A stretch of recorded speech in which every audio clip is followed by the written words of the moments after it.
ಹಿಂದೂಗಳೇ ನೀವೇ ಕಾರಣ, ನಾನು ನಿಮ್ಮ ಪರವಾಗಿದ್ದೇನೆ, ಇದು ನಿಮ್ಮ ಸರ್ಕಾರ, ನಾನು ನಿಮಗಾಗಿಯೇ ಮುಡಿಪಾಗಿದ್ದೇನೆ ಅನ್ನುವಂಥ ಯಾವ ಹೇಳಿಕೆಯನ್ನೂ ಕೊಟ್ಟಿಲ್ಲ. ರಾಮ ಮಂದಿರ ಮತ್ತು ರಾಮನನ್ನ ವಿರೋಧಿಸಿದ ಮತ್ತು ರಾಮ ಮಂದಿರದ ಉದ್ಘಾಟನೆಗೆ ಹೋಗದೇ ಇರುವ ಕಾಂಗ್ರೆಸ್ ಸರ್ಕಾರದ ನಿರ್ಧಾರದ ಹಿಂದೆ ಯಾವ ಹಿಕ್ಮತ್ತಿದೆ, ಯಾವ ಷಡ್ಯಂತ್ರ ಇದೆ, ಯಾವ ದೇಶದ್ರೋಹದ ಆಲೋಚನೆ ಇದೆ ಅನ್ನೋದು ಗೊತ್ತಾಯ್ತಲ್ಲ ನಿಮಗೆ. 90-85% ಇದ್ದಂಥ ಹಿಂದೂಗಳ ಪರವಾಗಿ, ಹಿಂದೂ ಸಂಸ್ಕೃತಿಯ ಪರವಾಗಿ, ಈ ನೆಲದ ಸಂಸ್ಕೃತಿಯ ಪರವಾಗಿ ಒಂದು ದೇಶದ ಪ್ರಧಾನಿ ಕೆಲಸ ಮಾಡಿದರೆ ಅದು ಕೋಮುವಾದ ಆಗುತ್ತೆ. ನಮ್ಮ ಜ್ಞಾನವನ್ನು ಕೊಂದ್ರಿ, ನಮ್ಮ ಸಂಸ್ಕೃತಿಯನ್ನು ಕೊಂದ್ರಿ, ನಮ್ಮ ಆರಾಧನೆಯನ್ನು ಕೊಂದ್ರಿ, ನಮ್ಮ ದೈವ ದೇವರುಗಳ ನಂಬಿಕೆಯನ್ನು ಕೊಲ್ಲಿಕ್ಕೆ ಬಂದ್ರಿ, ಸಂಪೂರ್ಣವಾಗಿ ನಮ್ಮನ್ನು ನಾಶ ಮಾಡಲಿಕ್ಕೆ ಹೊರಟ್ರಿ. ಕಲ್ಲಿಗೆ ಪ್ರಾಣ ಪ್ರತಿಷ್ಠೆಯನ್ನು ಹೇಗೆ ಮಾಡ್ತಾರೆ ಅಂತ ವ್ಯಂಗ್ಯ ಮಾಡುವಂಥವರಿಗೆ ತಪರಾಕಿ ಹೊಡೆದು ಬುದ್ಧಿ ಕಲಿಸುವಂಥ ಒಂದು ಚೈತನ್ಯ ಮತ್ತು ಒಂದು ಅಲೌಕಿಕವಾದಂಥ ಶಕ್ತಿ ಈ ನೆಲ ಸಂಸ್ಕೃತಿಗಿದೆ.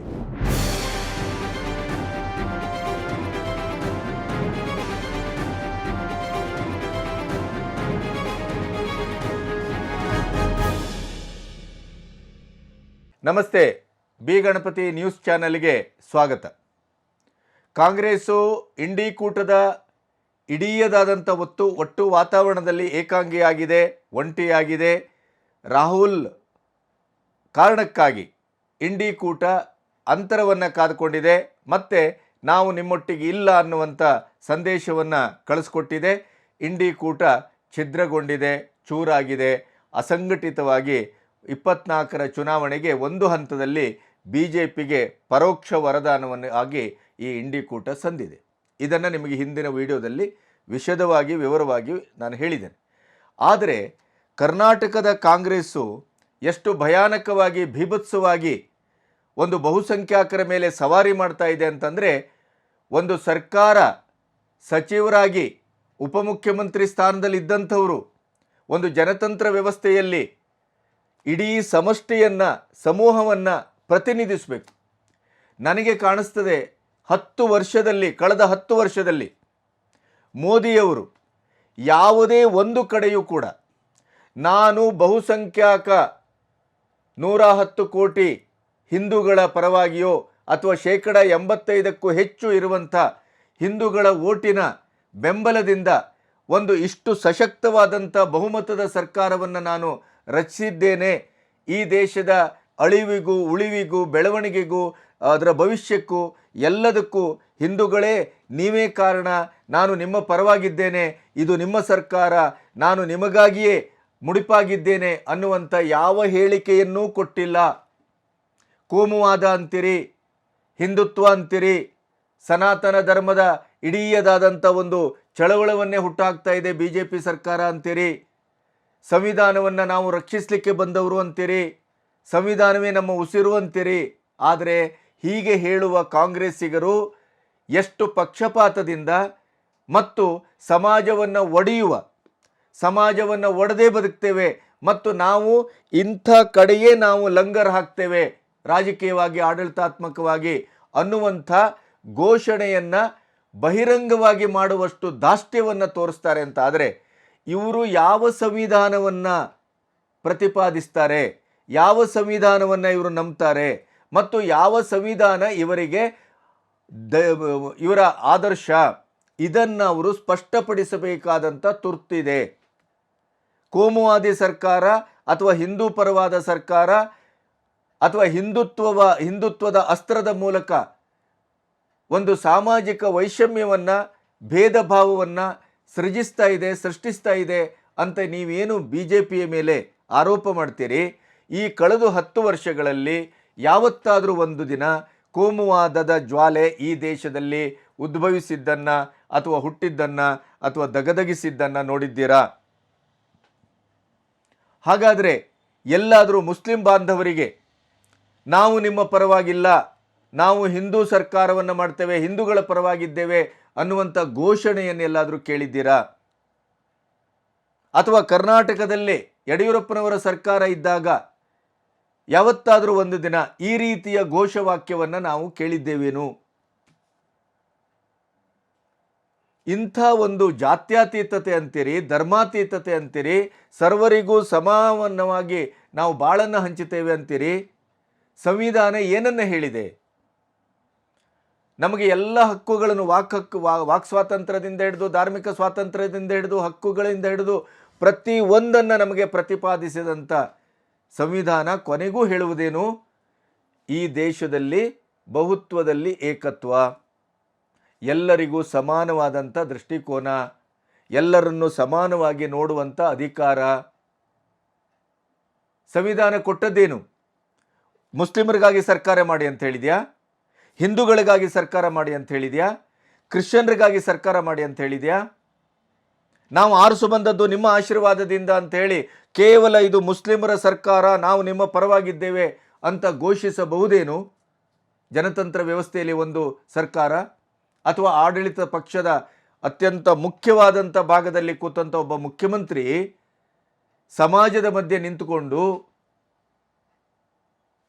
ವೋಟ್ ಬ್ಯಾಂಕಿನ ರಾಜಕಾರಣಕ್ಕಾಗಿ 24ರ ಚುನಾವಣೆಯನ್ನು ಗೆಲ್ಲಬೇಕು ಅನ್ನುವಂಥ ಒಂದು ದೃಷ್ಟಿಕೋನದಲ್ಲಿ 136 ಸೀಟನ್ನು ತಂದುಕೊಟ್ಟದ್ದು ನೀವು ಅನ್ನುವಂಥ ಹವಿರ್ಭಾಗವನ್ನು, ಕ್ರೆಡಿಟನ್ನು ಪೂರ್ಣವಾಗಿ ಮುಸ್ಲಿಂ ಸಮುದಾಯಕ್ಕೆ ಕೊಟ್ಟು, ನಿಮ್ಮ ಸರ್ಕಾರ ಇದೆ ಕರ್ನಾಟಕದಲ್ಲಿ, ನಾವು ನಿಮ್ಮ ಪರವಾಗಿದ್ದೇವೆ, ನಿಮ್ಮ ರಕ್ಷಣೆಯೇ ನಮ್ಮ ರಕ್ಷಣೆ ಅಥವಾ ನಮ್ಮ ಆದ್ಯತೆ ಅನ್ನುವಂಥ ಮಾತನ್ನು ವೇದಿಕೆಯಲ್ಲಿ ಹೇಳಬಹುದೇ? ಹೇಳಿದ್ದಾರೆ. ಒಂದ್ಸರಿ ಅವರ ಮಾತನ್ನು ಕೇಳ್ಕೊಬನ್ನಿ. ಇವತ್ತು ನಮಗೆ ಅಧಿಕಾರವನ್ನು ನೀವು ಕೊಟ್ಟಿದ್ದೀರಿ. ನಿಮ್ಮ ಈಗಾಗಲೇ ನಮ್ಮ ಸಲೀದ್ ಅಹಮದ್ ಅವರು ಹೇಳಿದ್ರು, ಇವತ್ತು ನಮ್ಗೆ ಈ ಶಕ್ತಿಯನ್ನ ತುಂಬುದು ನಿಮ್ಮೆಲ್ಲರ ಸಂಘಟನೆಯಿಂದ, ನಿಮ್ಮೆಲ್ಲರ ಆಶೀರ್ವಾದದಿಂದ 136 ಸೀಟನ್ನು ತೆಗೆದುಕೊಂಡು ಇಡೀ ದೇಶಕ್ಕೆ ಒಂದು ಬದಲಾವಣೆಯ ತರುವಂತಹ ಸರ್ಕಾರ, ಎಲ್ಲಾ ವರ್ಗದ ಜನರಿಗೆ ನ್ಯಾಯವನ್ನು ಕೊಡುವಂತಹ ಒಂದು ಸರ್ಕಾರ ಕರ್ನಾಟಕ ರಾಜ್ಯದಲ್ಲಿ ಇದೆ ಅನ್ನೋದನ್ನ ಇವತ್ತು ಹೇಳಲಿಕ್ಕೆ ನನಗೆ ಬಹಳ ಸಂತೋಷ ಆಗ್ತದೆ. ಇವತ್ತು ನಮ್ಗೆ ಅಧಿಕಾರವನ್ನು ನೀವು ಕೊಟ್ಟಿದ್ದೀರಿ. ನಿಮ್ಮ ಈಗಾಗಲೇ ನಮ್ಮ ಸಲೀದ್ ಅಹಮದ್ ಅವರು ಹೇಳಿದ್ರು, ಇವತ್ತು ನಮ್ಗೆ ಈ ಶಕ್ತಿಯನ್ನ ತುಂಬುದು ನಿಮ್ಮೆಲ್ಲರ ಸಂಘಟನೆಯಿಂದ, ನಿಮ್ಮೆಲ್ಲರ ಆಶೀರ್ವಾದದಿಂದ 136 ಸೀಟನ್ನು ತೆಗೆದುಕೊಂಡು ಇಡೀ ದೇಶಕ್ಕೆ ಒಂದು ಬದಲಾವಣೆಯ ತರುವಂತಹ ಸರ್ಕಾರ, ಎಲ್ಲಾ ವರ್ಗದ ಜನರಿಗೆ ನ್ಯಾಯವನ್ನು ಕೊಡುವಂತಹ ಒಂದು ಸರ್ಕಾರ ಕರ್ನಾಟಕ ರಾಜ್ಯದಲ್ಲಿ ಇದೆ ಅನ್ನೋದನ್ನ ಇವತ್ತು ಹೇಳಲಿಕ್ಕೆ ನನಗೆ ಬಹಳ ಸಂತೋಷ ಆಗ್ತದೆ. ಇವತ್ತು ನಮ್ಗೆ ಅಧಿಕಾರವನ್ನು ನೀವು ಕೊಟ್ಟಿದ್ದೀರಿ. ನಿಮ್ಮ ಈಗಾಗಲೇ ನಮ್ಮ ಡಿ.ಕೆ. ಶಿವಕುಮಾರ್ ಸಾಹೇಬ್ರು ಮಂಗಳೂರಿನಲ್ಲಿ ಸುನ್ನಿ ಸಮಾವೇಶದಲ್ಲಿ ಕೊಟ್ಟಂತ ಹೇಳಿಕೆ, 136 ಸ್ಥಾನವನ್ನು ಗೆದ್ದಿದೆಯಲ್ಲ ಕಾಂಗ್ರೆಸ್ ವಿಧಾನಸಭಾ ಚುನಾವಣೆಯಲ್ಲಿ, ಅದಕ್ಕೆ ಕಾರಣಕರ್ತರು ಮುಸ್ಲಿಂ ಸಮುದಾಯದವರು ಅಂತ ಹೇಳಿ ಅವರು ಬಹಿರಂಗವಾಗಿ ಹೇಳಿಕೆಯನ್ನು ಕೊಟ್ಟಿದ್ದಾರೆ. ಕಾಂಗ್ರೆಸ್ ಸರ್ಕಾರ ಇದು ನಿಮ್ಮ ಸರ್ಕಾರ ಅಂತ ಹೇಳಿದ್ದಾರೆ. ಮಂಗಳೂರಿನಲ್ಲಿ ನಡೆದಂತಹ ಸುನ್ನಿ ಸಮಾವೇಶದಲ್ಲಿ ಕೊಟ್ಟಿರುವಂತ ಹೇಳಿಕೆ. ಹಿರಿಯರ ಅಂತ ಏನು ನಮ್ಮ ಗ್ರ್ಯಾಂಡ್ ಮುಫ್ತಿ ಅವರ ಸಮ್ಮುಖದಲ್ಲಿ, ಎಲ್ಲ ಧಾರ್ಮಿಕ ನಾಯಕರ ಸಮ್ಮುಖದಲ್ಲಿ, ಅವರೆಲ್ಲರ ಹಿರಿಯರ ಮಾರ್ಗದರ್ಶನದಲ್ಲಿ ಒಂದು ಮಾತ್ರ ಹೇಳಲಿಕ್ಕೆ ಬಂದಿದ್ದೇನೆ, ಈ ಸರ್ಕಾರ ನಿಮ್ಮ ಪರವಾಗಿ ನಿಂತ್ಕೊಂಡಿದೆ, ನಿಂತ್ಕೊಳ್ತದೆ ಅಂತ ಹೇಳಲಿಕ್ಕೋಸ್ಕರ ನಾನು ಬಂದಿದ್ದೇನೆ. ಇದು ನಿಮ್ಮ ಸರ್ಕಾರ, ಎಲ್ಲ ಜಾತಿ ಎಲ್ಲ ಧರ್ಮಗಳನ್ನ ರಕ್ಷಣೆ ಮಾಡುವಂತ ಸರ್ಕಾರ, ಸಂವಿಧಾನವನ್ನ ಬದುಕಿಸಬೇಕು, ಸಂವಿಧಾನ ಉಳಿಸಬೇಕು, ಈ ದೇಶದ ರಾಷ್ಟ್ರ ಧ್ವಜವನ್ನ ಉಳಿಸಬೇಕು ಅಂತ ಹೇಳಿ ಇಟ್ಕೊಂಡಿರುವಂತ ಒಂದು ಸರ್ಕಾರ. ಇವತ್ತು ಎಲ್ಲ ಧರ್ಮಗಳನ್ನ, ನಮ್ಮ ಸೋದರ ಭಾವನೆಯನ್ನ ನೀವೇನು ಒಟ್ಟಿಗೆ ತೆಗೆದುಕೊಂಡು ಹೋಗ್ತಾ ಇದ್ದೀರಿ. ಇವತ್ತು ನಿಮ್ಮ ಯುವ ಸಂಘಟನೆ ಏನಿದೆ 30 ವರ್ಷ ತಮ್ಮ ದೊಡ್ಡ ಪ್ರಯತ್ನ, ಸಂಘಟನೆ ಅಷ್ಟು ಸುಲಭ ಅಲ್ಲ. ನಮ್ಗೆ ಅನೇಕ ರಾಜಕೀಯದ ಆಸೆಗಳು ನಮ್ಗೆಲ್ಲ ಇರ್ತದೆ, ಆದ್ರೆ ನಿಮ್ಗೆಲ್ಲ ನಿಮ್ಮ ಬದುಕು ಇವತ್ತು ಹೊಸ, ಈ ದೇಶದಲ್ಲಿ ಹೊಸ ರಾಜಕಾರಣವನ್ನ ಕಳೆದ 10-12 ವರ್ಷದಿಂದ ನೀವು ನೋಡ್ತಾ ಇದ್ದೀರಿ. ಅವರ ಭಾವನೆ ಮೇಲೆ ರಾಜಕಾರಣ ಮಾಡ್ಲಿಕ್ಕೆ ಒಂದು ಪಕ್ಷ ಹೊರಟಿದೆ. ನಾವು ನಿಮ್ಮ ಬದುಕಿನ ಮೇಲೆ ಬದಲಾವಣೆಯನ್ನ ಮಾಡ್ಲಿಕ್ಕೆ, ನಿಮ್ಗೆ ಶಕ್ತಿಯನ್ನ ಕೊಡ್ಲಿಕ್ಕೆ ನಾವು ಹೊರಟಿದ್ದೇವೆ. ಅವರು ಭಾವನೆ ತುಂಬಿಸ್ತಾರೆ, ನಾವು ಹೊಟ್ಟೆಯನ್ನ ತುಂಬಿಸುವಂತ ಕೆಲಸವನ್ನ ಇವತ್ತು ನಾವು ಮಾಡ್ಲಿಕ್ಕೆ ನಿಮ್ಮ ಮುಂದೆ ನಿಂತಿದ್ದೇವೆ. ಕೇಳಿದ್ರಲ್ಲ, ಎಂಥ ಧಾಷ್ಟ್ಯ, ಎಂಥ ದೌರ್ಭಾಗ್ಯ. ಈ ರೀತಿಯ ಒಂದು ರಾಜಕೀಯವನ್ನು ಈ 75 ವರ್ಷದಲ್ಲಿ ಕಾಂಗ್ರೆಸ್ ನಮ್ಮ ದೇಶದ ಎದುರು ಇಡ್ತಾ ಇದೆಯಲ್ಲ. ಇಷ್ಟು ಅನುಭವಿ ರಾಜಕಾರಣದ ಹಿನ್ನೆಲೆಯಿಂದ ಬಂದವರು, ನಾವು ಜಾತ್ಯತೀತತೆಯಲ್ಲಿ ನಂಬಿಕೆ ಇಟ್ಟವರು ಅಂತ ಹೇಳ್ತೀರಿ, ಸಂವಿಧಾನದಲ್ಲಿ ನಂಬಿಕೆ ಇಟ್ಟವರು ಅಂತ ಹೇಳ್ತೀರಿ, ಜನರೇ ಜನಾರ್ದನ ಅಂತ ಹೇಳ್ತೀರಿ. ನಿಮ್ಮ ಎಲ್ಲ ಭಾವನೆಗಳು, ಭಾಷೆಗಳು, ಆಡಳಿತಗಳು, ರಾಜಕೀಯಗಳು ಯಾವ ನೆಲೆಯಲ್ಲಿ ನಡೀತಾ ಇದೆ, ನಿಮ್ಮ ಒಳಗಡೆ ಎಂಥ ಒಂದು ಕ್ರೌರ್ಯ ಜನಸಮುದಾಯದ ಬಹುಸಂಖ್ಯಾತರ ವಿರುದ್ಧ ಇದೆ ಅನ್ನೋದನ್ನು ಇವತ್ತಿನ ನಿಮ್ಮ ಮಾತುಗಳು ಸ್ಪಷ್ಟಪಡಿಸವೆ. 100% ಸ್ಪಷ್ಟವಾಗಿ ಹೇಳಿದೆ. ನಿಮ್ಮ ಆಶೀರ್ವಾದದಿಂದ 136 ಸೀಟ್ ಬಂದಿದೆ. ಮಂಗಳೂರಿನ ಸುನ್ನಿ ಸಮ್ಮೇಳನದಲ್ಲಿ ಭಾಷಣ ಮಾಡ್ತಾ DKC ಅವರು ಹೇಳಿದ ಮಾತು ನೀವೀಗಾಗಲೇ ಕೇಳಿಸ್ಕೊಂಡಿದ್ದೀರಿ. ಮತ್ತೊಮ್ಮೆ ನಿಮ್ಮ ಗಮನಕ್ಕೆ, ಇದು ನಿಮ್ಮ ಸರ್ಕಾರ, ದೇಶವನ್ನು ನೀವೇ ರಕ್ಷಿಸಬೇಕು, ನಿಮ್ಮಿಂದಲೇ ದೇಶದ ರಕ್ಷಣೆ ಸಾಧ್ಯ. ಕಾಂಗ್ರೆಸ್ ಸರ್ಕಾರ ನಿಮ್ಮ ಪರವಾಗಿದೆ, ಇದು ನಿಮ್ಮ ಸರ್ಕಾರ. ಕೋಮುವಾದದಿಂದ ಜನರಿಗೆ ತೊಂದರೆ ಆಗ್ತಾ ಇದೆ, ಅದನ್ನು ನೀವೇ ಸರಿಪಡಿಸಬೇಕು.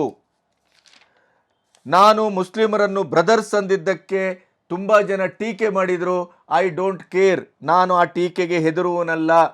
ನಿಮ್ಮ ಆಶೀರ್ವಾದದಿಂದ 136 ಸೀಟು ಬಂದಿದೆ. ಹಾಗೆಯೇ ನಾವು ನಿಮ್ಮ ಬದುಕನ್ನು ಸದೃಢಗೊಳಿಸಲು ಬಂದಿದ್ದೇವೆ. ಅವರು 10 ವರ್ಷದಿಂದ ಭಾವನೆಗಳ ಮೇಲೆ ಬದುಕನ್ನು ಕಟ್ತಾ ಇದ್ದಾರೆ. ನಾವು ಬದುಕನ್ನು ಸದೃಢಗೊಳಿಸುವುದರ ಮೇಲೆ ನಾವು ರಾಜಕಾರಣವನ್ನು ಮಾಡ್ತೇವೆ. ಅವರ ಹಾಗೆ ಭಾವನಾತ್ಮಕವಾದಂಥ ವಿಷಯಗಳ ಮೇಲೆ ನಾವು ರಾಜಕಾರಣ ಮಾಡ್ತಾ ಇಲ್ಲ. ನಾವು ಹೊಟ್ಟೆ ತುಂಬಿಸಲು ಬಂದಿದ್ದೇವೆ. ಪಿಂಚಣಿಯನ್ನೇ ಹಿಂದೆ ತೆಗೆದುಕೊಳ್ತಾ ಇದ್ದೀರಲ್ರಿ, ಮಕ್ಕಳಿಗೆ ಕೊಡ್ತಾ ಇರುವಂಥ ಶಿಕ್ಷಣದ ಒಂದು ಭತ್ಯೆಯನ್ನು ಹಿಂತೆಗೆದುಕೊಳ್ತಾ ಇದ್ದೀರಿ, ಸ್ಟೈಪಂಡನ್ನು. ರೈತರ ಪರ ಅಂತೀರಿ, ರೈತರಿಗೆ ಕೊಡ್ತಾ ಇದ್ದಂಥ ವಾರ್ಷಿಕ 6,000 ಹಣವನ್ನು ಕೂಡ ಹಿಂತೆಗೆದುಕೊಂಡಿದ್ದೀರಿ. ಈಗ 200 ಯೂನಿಟ್ ಕರೆಂಟ್ ಕೂಡ ಫ್ರೀ ಇಲ್ಲ ಅಂತ ಹೇಳ್ತಾ ಇದ್ದೀರಿ. ಆ ಹಿರೇಮಂಗಳೂರು ಕರ್ಣನಿಗೆ ಕೊಟ್ಟಂಥ ವೇತನವನ್ನು, ಅರ್ಚಕರಿಗೆ ಕೊಟ್ಟ ವೇತನವನ್ನು ನುಂಗಿ ನೀರು ಕುಡಿತಾ ಇದ್ದೀರಿ, ವಾಪಸ್ ತಗೊಳ್ತಾ ಇದ್ದೀರಿ. ಹೊಟ್ಟೆ ತುಂಬಿಸುವುದು ಹೇಗೆ? ಇಡೀ ಆರ್ಥಿಕವಾದ ವ್ಯವಸ್ಥೆಯನ್ನೇ ಬರ್ಬಾದ್ ಮಾಡಿದ್ದೀರಿ. ಆಮೇಲೆ DKC ಅವರ ಮಾತನ್ನು ಲಿಂಗಾಯತರು ಮತ್ತು ಗೌಡ ಸಮುದಾಯ ಬಹಳ ಮುಖ್ಯವಾಗಿ ಕೇಳಿಸ್ಕೋಬೇಕು ಅಂತ ಹೇಳ್ತೇನೆ ನಾನು. ಈ ನಾಡಿನ ರಾಜಕೀಯವನ್ನು ಬಹಳ ನಿರ್ಣಯಾತ್ಮಕವಾಗಿ ನಿರ್ಧರಿಸುವಂಥ 2 ಪ್ರಬಲ ಸಮುದಾಯ ಯಾವುದು? ಲಿಂಗಾಯತ ಸಮುದಾಯ ಮತ್ತು ಗೌಡ ಸಮುದಾಯ. ಅವರಿಬ್ಬರ ಓಲೈಕೆಗೂ ಕಾಂಗ್ರೆಸ್ಸು ತಾಮುಂದು ಅಂತೇನು ಮುಂದಾಗ್ತಾ ಇದೆ. ಈಗ ಅದರ ನಿಜ ಸತ್ಯ ಹೊರಗೆ ಬಂದಿದೆ. 2 ಸಮುದಾಯದವರು ಕಿವಿಯನ್ನು ಅರಳಿಸಿ ಈ ಮಾತನ್ನು ಕೇಳಿಸ್ಕೋಬೇಕು. ಮುಸ್ಲಿಂ ಸಮುದಾಯದ ಮಧ್ಯೆ ನಿಂತು ನಿಮ್ಮ ಆಶೀರ್ವಾದದಿಂದ 136 ಸೀಟನ್ನು ನಾವು ಗೆದ್ದಿದ್ದೇವೆ ಅಂತಾದರೆ, ಇದು ನಿಮ್ಮದೇ ಸರ್ಕಾರ ಅಂತಾದರೆ, ನೀವೇ ದೇಶದ ರಕ್ಷಣೆ ಮಾಡಬೇಕು ಅಂತ ಘೋಷಿಸ್ತಾರೆ ಅಂತಾದರೆ, ನಿಮ್ಮ ಪರವಾಗಿದೆ ಈ ಸರ್ಕಾರ ಅಂತ ಘೋಷಿಸ್ತಾರೆ ಅಂತಾದರೆ, ಹಾಗಾದರೆ ಲಿಂಗಾಯತ ಸಮುದಾಯ ಮತ್ತು ಗೌಡ ಸಮುದಾಯ ತಮ್ಮ ಹಿತಾಸಕ್ತಿಯನ್ನು, ತಮ್ಮ ಭವಿಷ್ಯವನ್ನು, ತಮ್ಮ ಬೇಕು ಬೇಡಗಳನ್ನು ಈ ಕಾಂಗ್ರೆಸ್ ಸರ್ಕಾರ ಎಷ್ಟರ ಮಟ್ಟಿಗೆ ಗಮನಿಸ್ತದೆ ಅನ್ನೋದನ್ನು ಮೊದಲು ನೀವು ಯೋಚನೆ ಮಾಡಬೇಕಾಗಿದೆ. ರಾಮ ಮಂದಿರ ಮತ್ತು ರಾಮನನ್ನು ವಿರೋಧಿಸಿದ ಮತ್ತು ರಾಮ ಮಂದಿರದ ಉದ್ಘಾಟನೆಗೆ ಹೋಗದೇ ಇರುವ ಕಾಂಗ್ರೆಸ್ ಸರ್ಕಾರದ ನಿರ್ಧಾರದ ಹಿಂದೆ ಯಾವ ಹಿಕಮತ್ತಿದೆ, ಯಾವ ಷಡ್ಯಂತ್ರ ಇದೆ, ಯಾವ ದೇಶದ್ರೋಹದ ಆಲೋಚನೆ ಇದೆ ಅನ್ನೋದು ಗೊತ್ತಾಯ್ತಲ್ಲ ನಿಮಗೆ. ಇಂಥವರ ಕೈಯಲ್ಲಿ ಸರ್ಕಾರ ಒಮ್ಮೆ ಬಂದರೆ ಏನಾಗಬಹುದು ಹೇಳಿ. 85% ಬಹುಸಂಖ್ಯಾತರಿರುವಂಥ ಹಿಂದೂಗಳನ್ನು ಎದುರಿಟ್ಟುಕೊಂಡು 136 ಸೀಟು ಆಶೀರ್ವಾದ ನಿಮ್ಮದು, ನೀವು ಸಂಘಟಿತರಾಗಿ ನಮ್ಮ ಬೆಂಬಲಕ್ಕೆ ನಿಂತಿರಿ ಅಂತೀರಿ. PFI, STF ಇದೆಲ್ಲವನ್ನು ಒಂದು ಅದ್ಭುತವಾದ ಸಂಘಟನೆ. ಅದು ಆ ಸಂಘಟನೆ ಸಮಾಜದಲ್ಲಿ ಒಂದು ಸೌಹಾರ್ದತೆಯನ್ನು ತರ್ತಾ ಇದೆ. ದೇಶ ಕಟ್ಟುವ ಕೆಲಸ ಮಾಡ್ತಾ ಇದ್ದೀರಿ. ಈ ರೀತಿ ಬಾಯಿಗೆ ಬಂದ ಹಾಗೆ ಬೊಗಳೆ ಬಿಡ್ತಿರಲ್ಲ. ವಸ್ತುಸ್ಥಿತಿ ಏನಂತ ಅರ್ಥ ಮಾಡ್ಕೊಂಡಿದ್ದೀರಿ? ಕುಕ್ಕರ್ ಬಾಂಬಿನ ಹಿಂದೆ ಇದ್ದವ್ರು ಯಾರು? ಸ್ಕೂಟರ್ ಬಾಂಬಿನ ಹಿಂದೆ ಇದ್ದವ್ರು ಯಾರು? ಇಡೀ ಕರ್ನಾಟಕದಲ್ಲಿ INA ಎಷ್ಟು ಜನರನ್ನು ಹಿಡಿದಾಕಿದೆ? ಎಷ್ಟು ಜನ ಭಯೋತ್ಪಾದಕರನ್ನು ಹಿಡಿದಿದೆ? ಅವರ ಇಡೀದಾದಂಥ ಮುಸ್ಲಿಂ ಸಂಘಟನೆಯೊಟ್ಟಿಗೆ ಒಳ ಒಪ್ಪಂದವನ್ನು ಮಾಡಿಕೊಂಡು ಮುಸ್ಲಿಂ ಸಮುದಾಯದ ಓಟನ್ನು ಕ್ರೋಢೀಕರಿಸುವ ಮೂಲಕ, ಸಾಂದ್ರೀಕರಿಸುವ ಮೂಲಕ, ಧ್ರುವೀಕರಣ ಮಾಡಿಕೊಳ್ಳುವ ಮೂಲಕ ನಾವು ಗೆದ್ದಿದ್ದೇವೆ ಅಂತ ಅಹಂಕಾರದಿಂದ ಬೀಗ್ತಾ ಇದ್ದೀರಲ್ಲ. ಅಂದರೆ ಈ ದೇಶದ ಮತ್ತು ಈ ರಾಜ್ಯದ ಒಟ್ಟು ವೋಟ್ ಬ್ಯಾಂಕಿನ ರಾಜಕಾರಣದಲ್ಲಿ ಅತ್ಯಂತ ನಿರ್ಣಾಯಕವಾದಂಥ ವೋಟು ಏನಿದೆ ಅದು ಮುಸ್ಲಿಮರದು ಅಂತ ನೀವು ಇವತ್ತು ಘೋಷಿಸ್ತಾ ಇದ್ದೀರಲ್ಲ. ಯಾವ ರಾಜಕಾರಣ ಇದು? ಇವತ್ತು ಇಡೀ ನಿಮ್ಮ ಸರ್ಕಾರದಲ್ಲಿ ಮುಸ್ಲಿಂ ಸಮುದಾಯದಿಂದ ಆಗುವಂಥ ಯಾವುದೇ ಅನರ್ಥಗಳು, ಸಮಾಜ ವಿರೋಧಿ ಕೆಲಸಗಳು, ಕ್ರೌರ್ಯಗಳು, ಅನಾಹುತಗಳು ಯಾವುದೇ ಆದರೂ ಕೂಡ ಅದಕ್ಕೆ ತಮ್ಮ ರಕ್ಷಣೆ ಇದೆ. ಅದಕ್ಕೆ ರಾಗಿಗುಡ್ಡ ಮತ್ತು ಶಿವಮೊಗ್ಗದಲ್ಲಿ ಆಗಾಗ ನಡೀತಾ ಇರುವಂಥ ಪ್ರಕರಣಗಳೇ ಸಾಕ್ಷಿ. ರಾಮ ಮಂದಿರದ ಉದ್ಘಾಟನೆಯ ದಿನ ಸರ್ಕಲ್ನಲ್ಲಿ ಶಿವಮೊಗ್ಗದಲ್ಲಿ ಅಲ್ಲಿ ಸಿಹಿ ಹಂಚುತ್ತಾ ಇರುವಂಥ ಹಿಂದೂ ಕಾರ್ಯಕರ್ತರ ಮಧ್ಯೆ ಅಲ್ಲಾಹು ಅಕ್ಬರ್ ಅಂತ ಬೀಭತ್ಸವಾಗಿ ಕೂಗಿದ ಹೆಣ್ಮಗಳನ್ನು ಮೆಂಟಲಿ ಅಪ್ಸೆಟ್ ಅಂತ ಅದಕ್ಕೊಂದು ನಾಟಕ ಮಾಡಿ ಅದನ್ನು ಮುಚ್ಚಾಕಿದ್ರಿ. ರಾಗಿಗುಡ್ಡದ ಇಡೀ ಪ್ರಕರಣ ಹಿಂದೂಗಳ ಮಾರಣ ಹೋಮ ನಡೆಯುವಂಥ ಎಲ್ಲ ಸೂಚನೆಯನ್ನು ಕೊಟ್ಟಂಥ ಆ ಬೀಭತ್ಸವಾದಂಥ ಘಟನೆಯನ್ನು, ಅವರ ಇಡೀ ಕ್ರೌರ್ಯದ ಸಾಮಾಜಿಕವಾದಂಥ ಅಭಿವ್ಯಕ್ತಿಯನ್ನು ಖಡ್ಗ ಸಮೇತ ಜಳಪಿಸಿದ್ದನ್ನು ಅದನ್ನು ಮುಚ್ಚಾಕಿದ್ರಿ. ಇದೇ ಬೆಂಗಳೂರಿನಲ್ಲಿ ಪೊಲೀಸರಿಗೆ ಶರ್ಟ್ ಹಿಡಿದು ಎಳೆದು ಹೊಡೆದು ಮಾಡಿದಂಥ ಘಟನೆಯನ್ನು ಕೂಡ ಮುಚ್ಚಾಕಿದ್ರಿ. ಏನೇನೇನು ಜೇಡಿಹಳ್ಳಿಯ ಪ್ರಕರಣವನ್ನು ಏನು ಮಾಡಿದ್ರಿ? ಮುಸ್ಲಿಮರ ಮೇಲೆ ಇದ್ದಂಥ ಕೇಸು ಹುಬ್ಬಳ್ಳಿದು ಅದೇನಾಯಿತು?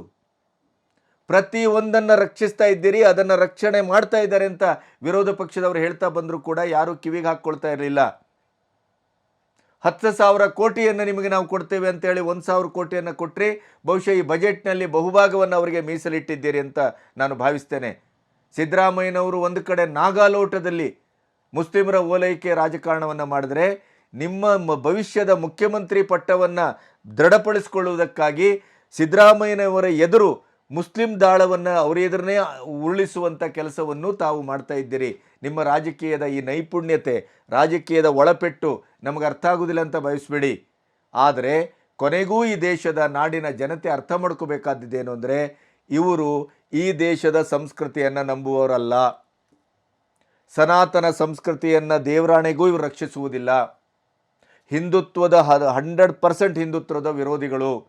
ನಾವು ರಾಮ ಭಕ್ತರು, ನಾವು ಅಯೋಧ್ಯೆಗೆ ಹೋಗ್ತೇವೆ, ನಾವು ಊರೂರಿನಲ್ಲಿ ರಾಮ ಮಂದಿರ ಕಟ್ಟಿಲ್ವೇ ಅನ್ನುವಂಥ ಈ ವ್ಯಕ್ತಿಗಳ ಒಳಚಿತ್ರ, ಒಳಭಾವನೆ, ಒಳಗಿನ ನಿಜವಾದ ಧೋರಣೆ ಯಾವ ರೀತಿಯಲ್ಲಿ ಇದೆ ಅನ್ನೋದಕ್ಕೆ ಈ ಮಾತುಗಳು ಸಾಕ್ಷಿ. ಇದು ರಾಜಕೀಯ ಅಲ್ವಾ? ಇದು ಸಮಾಜ ಒಡೆಯುವಂಥ ಕೆಲಸ ಅಲ್ವಾ? ನೀವು ಹೇಳ್ತೀರಿ 10 ವರ್ಷ ಭಾವನೆಗಳ ಮೇಲೆ ರಾಜಕೀಯವನ್ನು ಮಾಡಿದರು ಮೋದಿಯವರು ಅಥವಾ BJP ಅಂತಿರಲ್ಲ. ನೀವು ಏನು ಮಾಡ್ತಾ ಇದ್ದೀರಿ? ಇದು ಯಾವ ರಾಜಕೀಯ?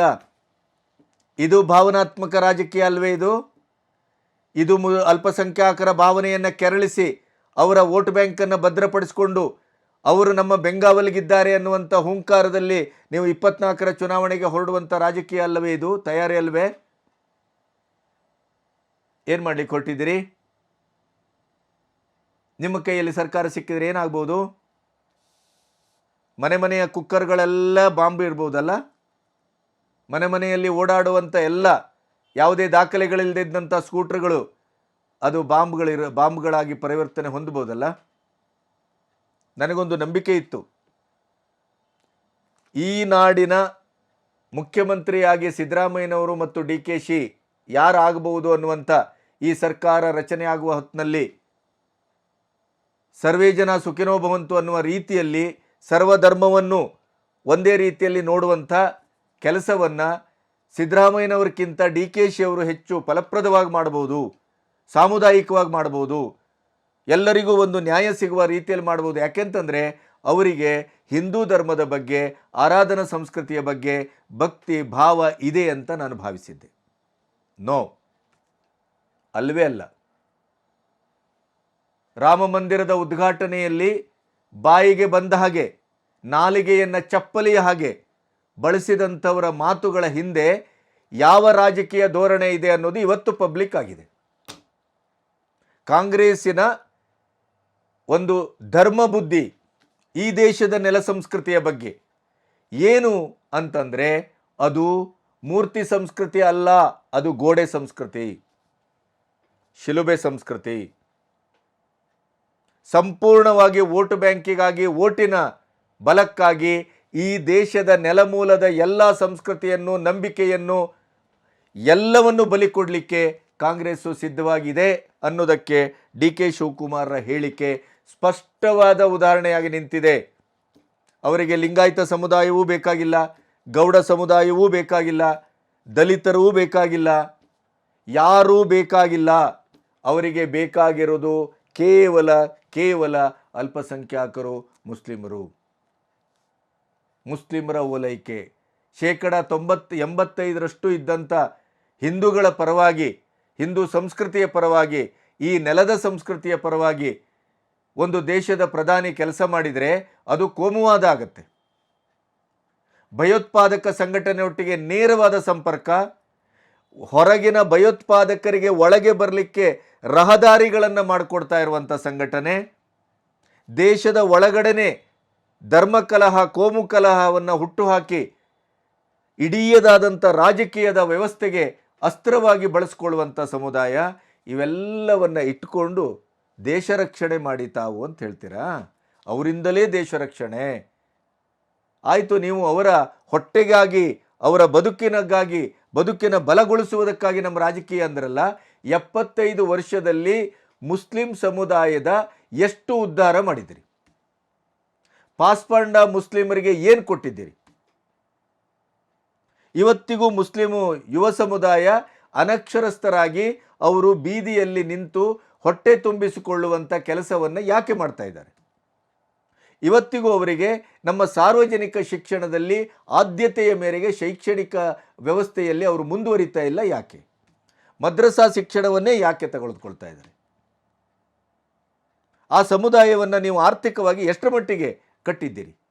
ಅವರಿಗೆ ನೀವು ಕೇವಲ ನೀವು ದುಡ್ಡು ಕೊಟ್ಟೋ, ಮನೆ ಕೊಟ್ಟೋ, ಅಥವಾ ಮಕ್ಕಾ ಕಳಿಸಿಯೋ, ಮದ್ರಾಸಗಳನ್ನು ಕಟ್ಟಿಸಿಯೋ ಏನು ಮಾಡ್ತೀರಿ? ಎಷ್ಟು ಉದ್ಧಾರ ಮಾಡಿದ್ದೀರಿ? ಅಂಕಿ ಸಂಖ್ಯೆ ತೆಗೀರಿ. ಅವರ ಹೊಟ್ಟೆಯನ್ನು ಎಷ್ಟು ಬಲಗೊಳಿಸಿದಿರಿ? ಇಡೀ ಸಮುದಾಯದ ಒಂದು ಉದ್ಧಾರ ಅಥವಾ ಅವರ ಅಭಿವೃದ್ಧಿ ಅಥವಾ ಅವರ ಬೆಳವಣಿಗೆ, ಸದೃಢತೆ ಅಂದರೆ ಏನು? ಬಿಟ್ಟಿ ಭಾಗ್ಯಗಳನ್ನು ಕೊಟ್ಟು ತತ್ಕಾಲದ ಮುಲಾಮಚ್ಚುವುದೇನೋ? ಆ ವ್ರಣ ಕೊಳೆತದೆ, ಮೇಲ್ಗಡೆ ಮುಲಾಮಚ್ಚಿದ್ರೆ ಅದಕ್ಕೆ ಅಡಿಯಿಂದ ನಿಜವಾದಂಥ ಅದರ ಉಪಶಮನ ಮಾಡಬೇಕು, ಚಿಕಿತ್ಸೆ ಕೊಡಬೇಕು. ಅದನ್ನು ಮಾಡಿದ್ರ ನೀವು? ಏನು ಮಾಡಿದ್ರಿ? ಇಡೀ ದೇವಸ್ಥಾನಗಳನ್ನು ಸರ್ಕಾರದ ವಶಕ್ಕೆ ತೆಗೆದುಕೊಳ್ಳಲಿಕ್ಕೆ ನೋಡ್ತಾ ಇದ್ದೀರಿ. ಮುಜರಾಯಿ ಇಲಾಖೆ ಅಂತಂದರೆ ದೇವಸ್ಥಾನಗಳನ್ನು ಕಬ್ಜಾ ತೆಗೆದುಕೊಳ್ಳೋದು ಅಷ್ಟೇ ಕೆಲಸನಾ? ನಿಮಗೆ ಕಣ್ಣೆದುರು ಮಸೀದಿ ಕಾಣ್ತಾ ಇಲ್ವಾ? ಅಲ್ಲಿ ಜನ ಹೋಗ್ತಾ ಇಲ್ವಾ? ಅಲ್ಲಿ ದುಡ್ಡು ಬರ್ತಾ ಇಲ್ವಾ? ಚರ್ಚೆ ಕಾಣ್ತಾ ಇಲ್ವಾ?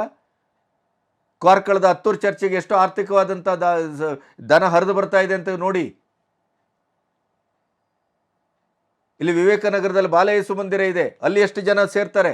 ಅಲ್ಲಿ ಯಾವುದು ಆರ್ಥಿಕ ಆದಾಯ ಇದೆ? ಎಲ್ಲ ಧರ್ಮದ ಎಲ್ಲ ನಂಬಿಕೆಗಳನ್ನು ಸಮಾನವಾಗಿ ಕಾಣಬೇಕು. ನಾನು ಹೋಗ್ತೇನೆ ಹತ್ತೂರು ಚರ್ಚಿಗೆ ಅಥವಾ ಇದಕ್ಕೆ ಬಾಲಯೇಸು ಮಂದಿರಕ್ಕೆ, ನಾವೇನಾದರೂ ವಿರೋಧಿಗಳಲ್ಲ. ಆದರೆ ಸಮುದಾಯವನ್ನು ಸಮಾನವಾಗಿ ನೋಡೋದು ಅಂದರೆ ಏನು? ದೇವಸ್ಥಾನಗಳು ಮಾತ್ರ, ಅದ್ರ ಹುಂಡಿ ಮೇಲೆ ಮಾತ್ರ ಕಣ್ಣ ನಿಮಗೆ? ಬಾಕಿಯನ್ನು ಯಾಕೆ ಮಾಡ್ತಾ ಇಲ್ಲ?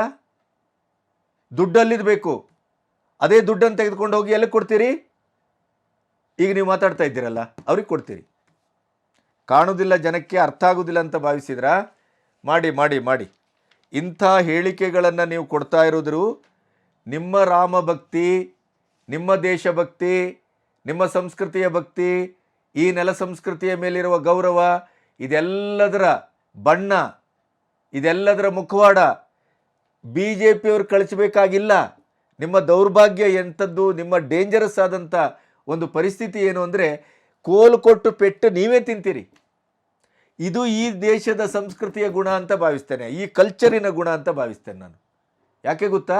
ಅದರ ರಕ್ಷಣೆಯನ್ನು ಮಾಡ್ಕೋಬೇಕು ಅಂತಾದರೆ ಯಾರನ್ನು ಆಯ್ಕೆ ಮಾಡಬೇಕು, ಯಾರನ್ನು ನನ್ನೊಟ್ಟಿಗೆ ಇಟ್ಕೋಬೇಕು, ಯಾರನ್ನು ಒದ್ದು ಹೊರಗಡೆ ಹಾಕಬೇಕು ಅನ್ನೋದನ್ನು ಈ ನೆಲದ ಸಂಸ್ಕೃತಿಯೇ ಮಾಡುತ್ತೆ. ಅದಕ್ಕೊಂದು ಜೀವ ಇದೆ, ಅದಕ್ಕೊಂದು ಧೈರ್ಯ ಇದೆ, ಅದಕ್ಕೊಂದು ಒಂದು ಅವ್ಯಕ್ತವಾದಂಥ ಶಕ್ತಿ ಇದೆ, ಅಮೂರ್ತವಾದಂಥ ಒಂದು ಶಕ್ತಿ ಇದೆ. ಕಲ್ಲಿಗೆ ಪ್ರಾಣ ಪ್ರತಿಷ್ಠೆಯನ್ನು ಹೇಗೆ ಮಾಡ್ತಾರೆ ಅಂತ ವ್ಯಂಗ್ಯ ಮಾಡುವಂಥವರಿಗೆ ತಪರಾಕಿ ಹೊಡೆದು ಬುದ್ಧಿ ಕಲಿಸುವಂಥ ಒಂದು ಚೈತನ್ಯ ಮತ್ತು ಒಂದು ಅಲೌಕಿಕವಾದಂಥ ಶಕ್ತಿ ಈ ನೆಲ ಸಂಸ್ಕೃತಿಗಿದೆ. ರಾಮನಿಗೂ ಇದೆ, ಕೃಷ್ಣನಿಗೂ ಇದೆ, ಸನಾತನ ಧರ್ಮಕ್ಕೂ ಇದೆ. ಇಲ್ಲದೇ ಇದ್ರೆ 500 ವರ್ಷ 1 ಗಂಟೆಯ ಬಿಡುವನ್ನು ಕೊಡದೇನೆ ರಾಮಲಲ್ಲಾನನ ಪ್ರತಿಷ್ಠಾಪನೆ ಆಗಬೇಕು ಅನ್ನುವಂಥ ಹೋರಾಟ ಆ ಲೆವೆಲಲ್ಲಿ ನಡೀತಾ ಇರಲಿಲ್ಲ. ಯಾರಿದ್ರು ಅದ್ರ ಹಿಂದೆ? ವಿದೇಶಿ ಶಕ್ತಿ ಇತ್ತಾ? ಹಣದ ಬಲ ಇತ್ತಾ? ಜನಬಲ ಇತ್ತಾ? ಏನಿತ್ತು? ಇಲ್ಲ, ಆತ್ಮಬಲ. ಆರಾಧನಾ ಸಂಸ್ಕೃತಿಯ ಒಂದು ಅದ್ಭುತವಾದಂಥ ಚೈತನ್ಯ, ಈ ಸನಾತನ ಧರ್ಮದ ಒಂದು ಅದ್ಭುತವಾದಂಥ ಶಕ್ತಿ ಅದೇ ಇದ್ದದ್ದು, ಬೇರೆ ಏನೂ ಇಲ್ಲ. ಒಂದು ಲಂಗೋಟಿಯ ಒಂದು ಮೈ ಮೇಲೆ ಒಂದು ಶಾಲ್ ಹಾಕ್ಕೊಂಡು ಇಡೀ 500 ವರ್ಷ ಹೋರಾಟ ನಡೆತು. ಯಾರೂ ಬಂದೂಕು ಹಿಡಿಲಿಲ್ಲ, ಯಾರೂ ಬೆಂಕಿ ಹಾಕಲಿಲ್ಲ. ಗೋಧ್ರಾ ಹತ್ಯಾಕಾಂಡ ಅಂತಂತೀರಿ, ಗೋಧ್ರಾ ಹತ್ಯಾಕಾಂಡದ ಮೊದಲು ಮಾಡಿದವರು ಯಾರು ಬೆಂಕಿ ಹಾಕಿದ್ದು? ಅದಕ್ಕೆ ಪ್ರತಿಕ್ರಿಯೆ ಮಾಡಿದ್ದಷ್ಟೇ. ಶತಂ ಪ್ರತಿ ಶಾಟ್ಯಂ, ಕ್ರಿಯೆಗೆ ಪ್ರತಿಕ್ರಿಯೆ. ಅಷ್ಟು ಮಾಡಬಾರ್ದಾ?